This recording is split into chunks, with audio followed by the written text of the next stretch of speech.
It's once again time for my all-time favorite holiday, Halloween. So I decided to get into the spirit of things by preparing a little Halloween treat for all of you. That's right, I rented my all-time favorite Halloween movie, Hocus Pocus. It's got everything. Witchcraft, zombies, Kathy Najimy flying on a vacuum cleaner, Sarah Jessica Parker before everyone started making horse jokes about her. And since I already plan to watch it about 12 times today, I may as well do one of my infamous recap videos while I'm at it. I'm excited, you guys! So excited that I didn't even bother looking at the DVD label. So, let's jump right in and enjoy that iconic opening credits flyover, because it's time to review Hocus Pocus.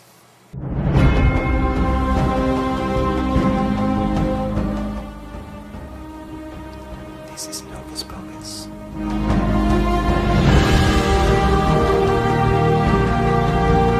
Is this seriously happening right now? Okay, so, due to a terrible mix-up that the fine people at Blockbuster will most certainly be hearing about, it appears that instead I'm going to be reviewing Twinklight.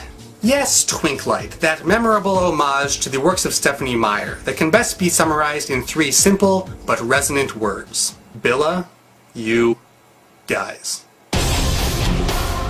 Here's a brief primer for those who aren't hip to the lingo, or still need to catch up on the rest of my videos. A twink is pretty much a young, skinny, usually hairless gay dude. So Twinklight is naturally the gay porn version of Twilight, with only a tiny bit less plot and about 900% more f***ing.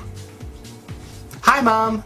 And since there's seriously only a sliver of this thing that I can accurately describe to you without choking on a censor bar, I'll be replacing all of the sex scenes with scenes of the characters behaving like responsible and productive members of society, and employing the use of stick figures, which I feel are especially appropriate considering the body type of the actors. So, let's get this over with. Our very first scene is of our main character Billa and some other guy balancing their checkbooks. After which, Billa sits in the fetal position and cries in the shower. Wow, this might be the most self-aware porno ever made.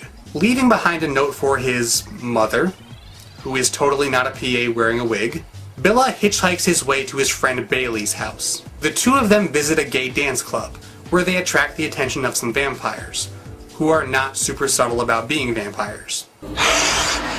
When are people going to learn that human beings hissing is just not very intimidating? Then there's a totally unrelated scene with 2 random nameless characters renewing their driver's licenses, and then biting the shit out of each other. Billa and his new vampire friend Edmund visit a local coffee shop and engage in some awkward small talk. You know, I'm beginning to suspect that compelling dialogue might not have been this director's first priority. Meanwhile, Bailey and random vampire number 3 discuss the merits of capitalism while covered in candle wax. From there we jump right into another random scene with 2 characters we've never seen before and will never see again. One of them is missing his dog, and the other we'll call Mr. Cool Vest. And despite some unfortunate implications, what'd you do to my dog? They pretty much launch directly into applying to junior college. Billa and Bailey have shirtless friendship time, where they share their respective encounters. And then Billa has a dream sequence about Edmund, where he organizes his closet. And it's once again time for a random, pointless vignette. This one's about a guy chained up against his will, who seems only sort of concerned about it. Look, I don't know what's going on, but you need to get these chains off of me right now. Seriously, guy, this kidnapping is so lame.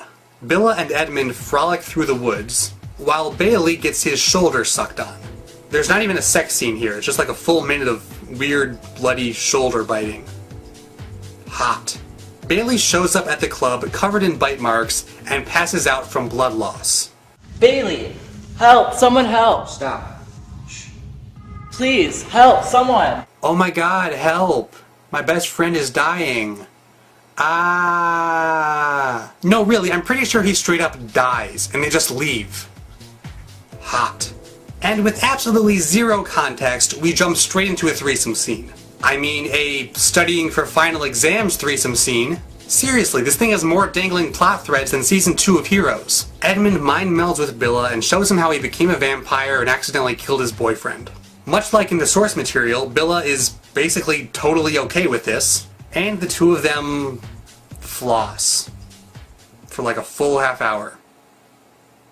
The end.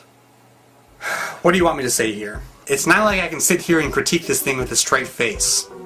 It's twink light. It was never meant to be good. This movie was made exclusively for people turned on by skinny white guys covered in blood. And if that's what you're into, then more power to you. As for me, I think I'll stick with Hocus Pocus.